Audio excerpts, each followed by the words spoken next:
Morons on the internet believe that GTA makes you violent and dangerous. And as a man that's been practically addicted to this nearly 10-year-old game, I decided to tell you if this game actually made me want to drive a tank over people, or if it didn't. Like, everyone over the age of 60 is saying, GTA will make you violent. It is teaching kids to be bad. If you think it's fun to drive a tank over fictional people in a fictional video game, obviously you would want to do it in real life. well, let me address those. There are two big reasons why video games may not actually make you violent. First, it's fiction. Like, it's imaginary. These people aren't alive, while people in real life are. And second, there are actual consequences in real life, while in a video game, there aren't. But I know this ain't gonna change some 60-year-old Karen's mind, so let me bring in some scientific evidence. Look at all these articles. They all have one thing in common, and that is proof that video games don't make you violent. Like my math teacher always told me, correlation does not equal causation. And we can use this example. People with bigger feet are generally better at math.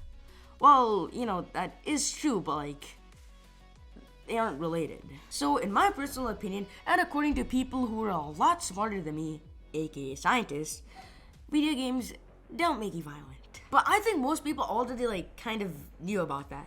So now, are video games bad for you? They might not make you violent, but is doing this good? Okay, first I have to say this. I'm not gonna justify spending 14 hours a day in front of a computer.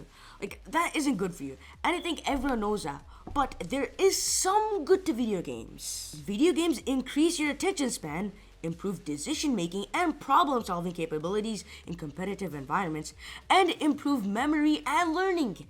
Video games improve the cognitive abilities that society values. Video games do have some good to them.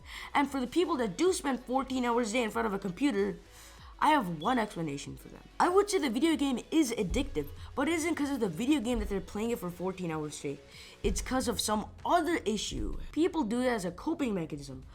People have problems, and they do it as a way to deal with it. And those are basically the two biggest problems that people even have with GTA, or even video games in general. So as a summary, video games don't make you violent, and video games aren't bad for you.